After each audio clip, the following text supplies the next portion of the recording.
Please help support the channel by visiting our Amazon store, affiliate link below.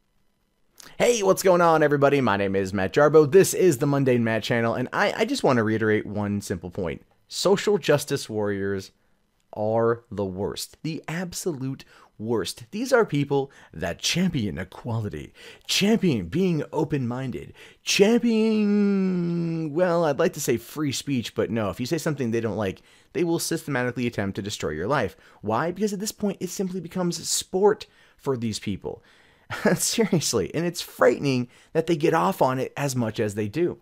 Now, in an article here on the Daily Caller saying, game writer resigns after social justice warriors crucify him for conservative opinions. Now, if you think it's a bit of a hyperbolic headline, it ain't. This is what they do. You don't believe me? Look up Justine Sacco. Lady was on her way from London to South Africa and made a joke about AIDS. Ended up causing this, worldwide sensation, went viral beyond all belief, and by the time she landed 11 hours later, the internet had systematically destroyed her life for fun. And they would learn to love it and do it again every chance they got. All right, it says here that a game developer and writer for an upcoming video game was forced to resign Tuesday from his job after feminists and social justice activists on Reddit uncovered politically incorrect statements he had once posted on a gaming forum.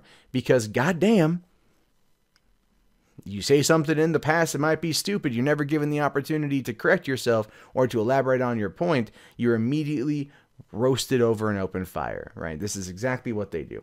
His name is Casey Hollingshead, a writer contracted to produce content for the upcoming role-playing game Pillars of Eternity 2, was outed by members of the social justice community GamerGhazi on Reddit, who managed to track down his posts to a forum called RPG Codex. They cataloged his post, most of which they considered to be offensive in content. Well, to be fair, GamerGhazi, to GamerGhazi, everything is offensive. Everything is homophobic. Everything is transphobic, and they have to call it all out. Now, if you're wondering the name GamerGhazi, let me take you back 3 years. Started GamerGate. Now, GamerGate was spawned by by Adam Baldwin, obviously in referencing to Watergate. GamerGhazi was actually spawned in reference to the Benghazi incident. Which I thought was interesting considering the fact that the people of GamerGhazi, of that subreddit, loved the name Ghazi, never mind the fact that it resulted in a moment where 4 U.S. soldiers were killed, and they're totally on board with that. They don't care. Like, no one died in Watergate. No one died. No one died. The worst thing that came out of Watergate was a porno called Deep Throat, right? I mean, that was it. I mean, and then, but no one died. But no, Ghazi people died, and here they took the name, and they've run with it for the past 3 years, never fully understanding why they're as loathed as they are, because they're, degenerate pieces of shit, in my opinion. Anyway, posting under the name Sir, Hollingshead remarked that feminist game critic Anita Sarkeesian was a huckster and accused her of feigning interest in video games to push her progressive ideology. He also called Zoe Quinn, the game developer whose undisclosed relationships with games journalists serve as a catalyst for GamerGate, a sociopath. Well, his opinions I wholeheartedly agree with. Absolutely agree with. Anita Sarkeesian being called a huckster is one of the nicest things you could say about Anita Sarkeesian. Zoe Quinn and sociopath, I'm pretty positive somewhere on her body it's tattooed there. These people are almost like pay for play in terms of how they handle social inequalities, and being called out for who and what they are is something more people should do, have the balls to do, have the gumption, have the might, have the constitution to do. But no, they've been shouted down and recessed into silence simply because people they're afraid people will destroy their lives as a result. This was 3 years ago that GamerGate started. I've been criticizing Anita for 5 years, and people have been deathly afraid of criticizing her. But here, 3 years later, someone else is still feeling the effects of that type of witch hunt. And that is why SJWs, like Anita, like Zoe, are the absolute worst humanity has to offer when it comes to discussing anything involving identity or identity politics. It's entirely a money-based system, and damn whoever they hurt in the process. Hollingshead was highly critical of social justice warriors in the video game industry, lambasting their efforts to shoehorn progressive storylines and characters into gaming, something that I've covered many times on this channel, and I'm pretty sure you, the viewer at home, have heard of many times over the course of the past 5 or 6 years when it comes to gaming. There's nothing wrong with having characters that are of a different sexuality or a different gender or no gender, agender. I don't give a crap, and most people don't either. But it's when the writing is horrible. Case in point, David Gator, head writer on Dragon Age Inquisition. There was a character, Dorian. Dorian in the game is an awesome, amazing character. Love that dude as a sidekick. Here's the thing though, leading into the release of that game, David went out there and he was like, oh, by the way, Dorian, did you hear Dorian? Guys, did you hear Dorian? Dorian, totally great character, totally awesome character, totally fantastic character, homosexual. Did you hear me? I said homosexual. Oh no, I wrote him. He's totally homosexual.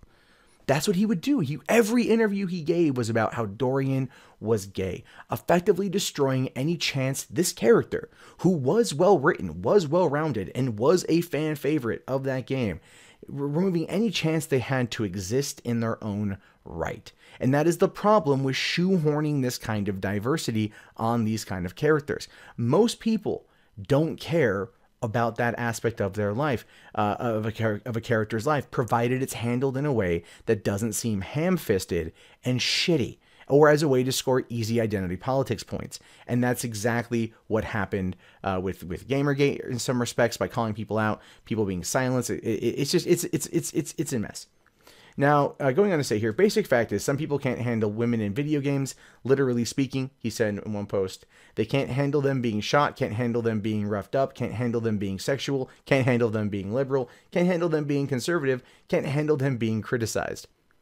And that's also very true. It's like the press B to avoid rape controversy from 2013 with Lara Croft and Tomb Raider reboot, when she was pinned up against a tree by one of the bad guys and he was kind of like caressing her thigh. And that was the whole thing of like, oh, you got to press B to avoid rape. And feminists lost their collective mindset at this particular scene. By the way, spoiler, the game's 4 years old, so who cares at this point? Nothing happens. You don't have to press B to avoid rape. You break the dude's node, you get away from him. That's that.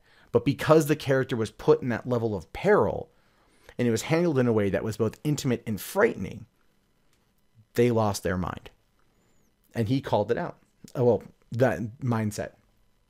Criticizing the concept of objectification, Hollingshead described the so-called critique of female characters in video games as a double helix of hypocritical bullshit that you've never seen applied to male characters. There's actually one moment in time where that was somewhat applied, and it was the Guybrush Threepwood was this post about that. I forget the exact context of it, but it was all about him and everything else and how he was portrayed.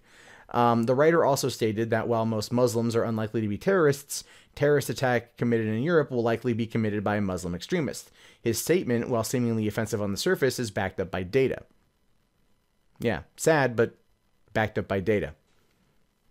I'm not going to get into that. But anyway, social justice activists on GamerGhazi, offended by his opinions, even took issue with a joke he made about a bad video game.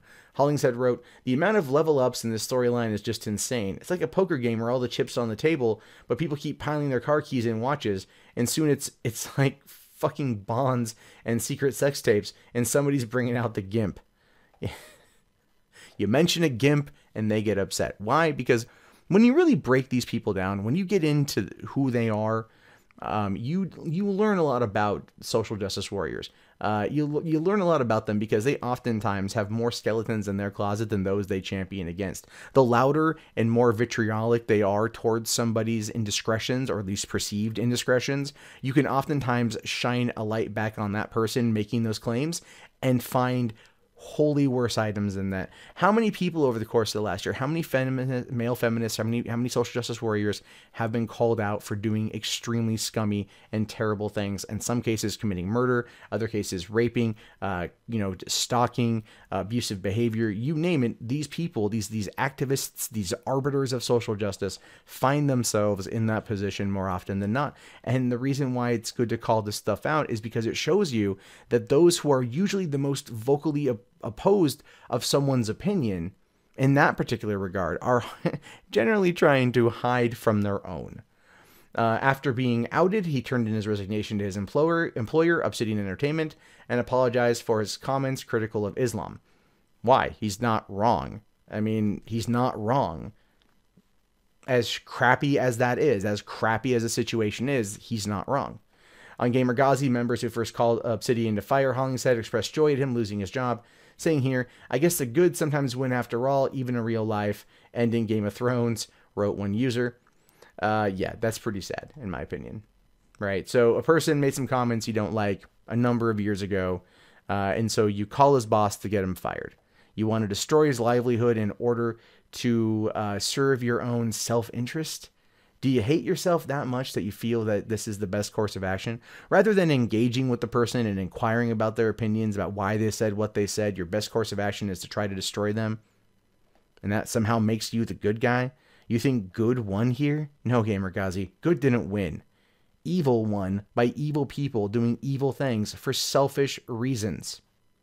Hey guys, that wraps up this video. If you'd like to leave a comment, please do so below. I love to read your guys' input. Be sure to hit that thumbs up button. It really does help me in the YouTube algorithm. If you want to support the channel, there's the Amazon affiliate store, there's PayPal, there's Patreon, there's Bitcoin. And if you're bored and you want something else to watch, check out 3 Buck Theater up here. My name is Matt Jarbo. I will talk to you guys later. Have yourself a wonderful day. Peace out.